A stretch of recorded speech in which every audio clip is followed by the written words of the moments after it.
All right, we're still looking at the banking sector with respect to that one-off FX windfall tax on banks, 50% on realized FX gains. FIRS is going to assess and collect them.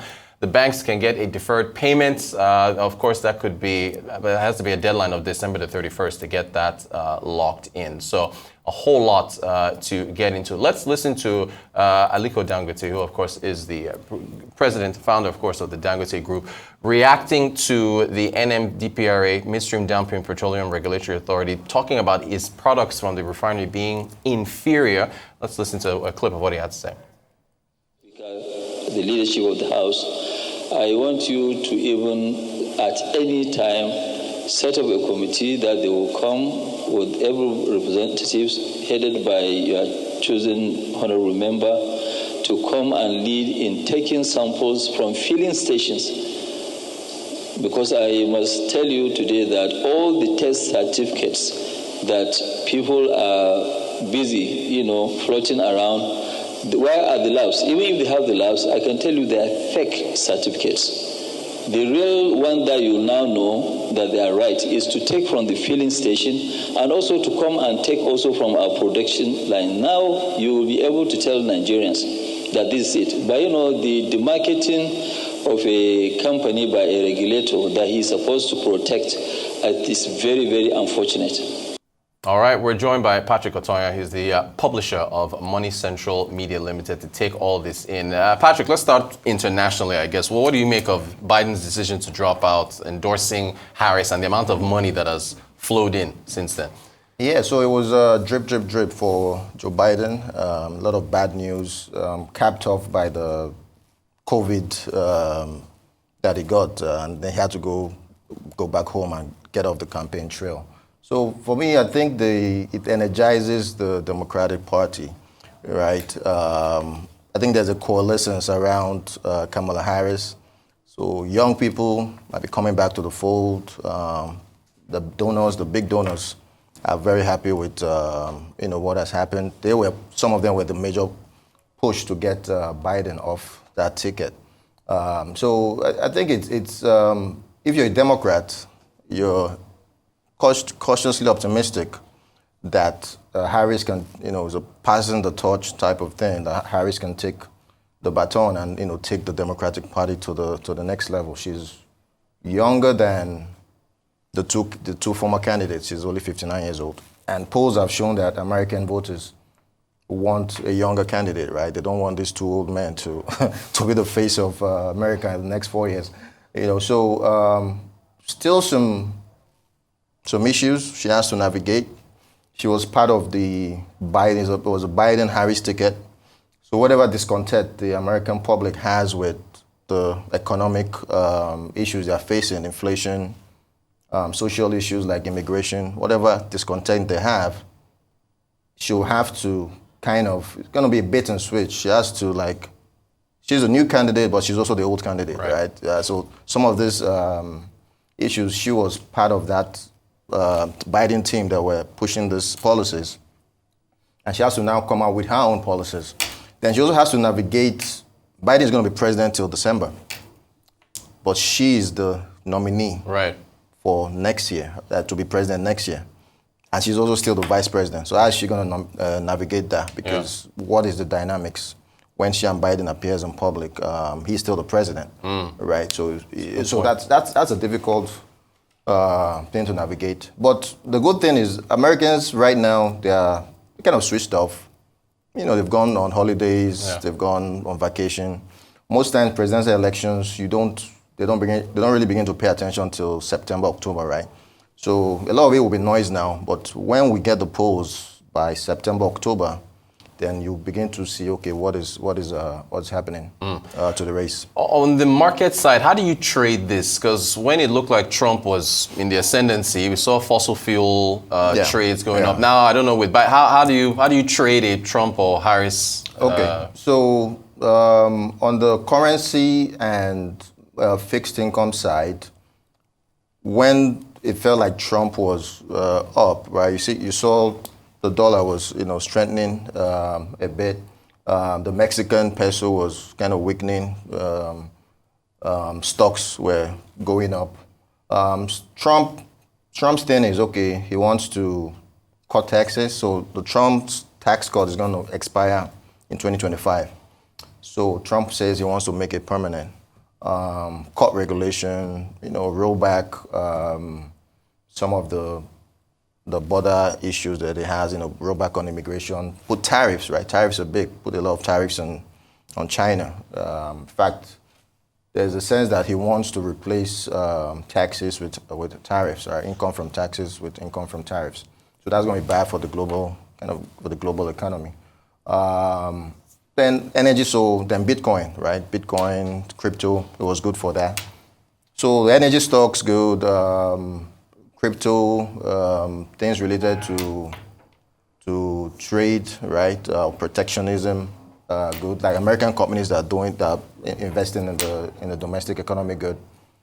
For Harris, it's just the environmental trade goes on, right?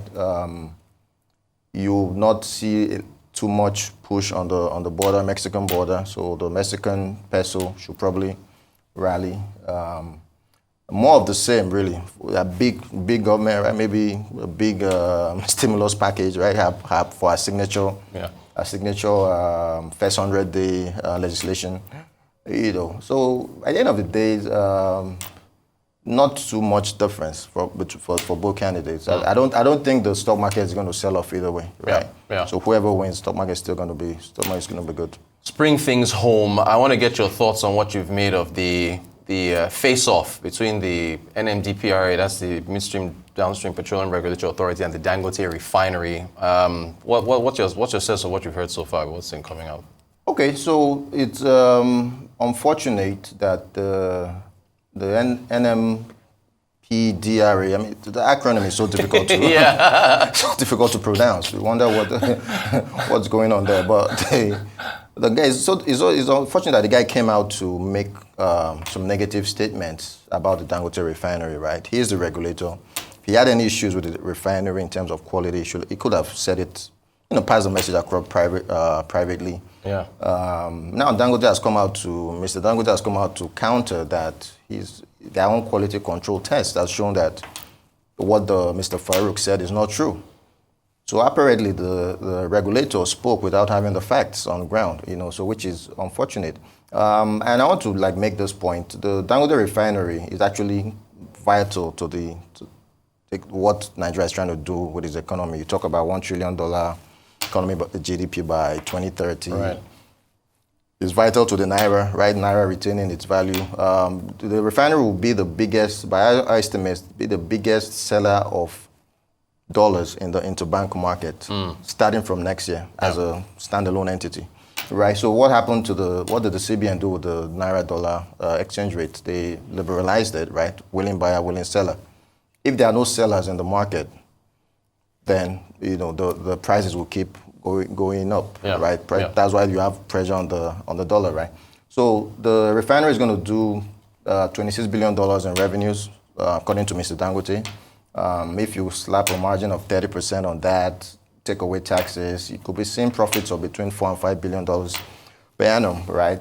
A lot of that he's going to have to sell on the interbank market, and that's going to, get a big appreciation in the Naira. The second arm of that is that a lot of the money we use to import petroleum products, right, the dollars, about $10 billion a year, is going to begin to reduce. So you can see the CBN being able to grow its reserves because it doesn't have to spend so much money in the interbank market, so much dollars in the interbank market. Yeah. And then not so much demand for dollars to import.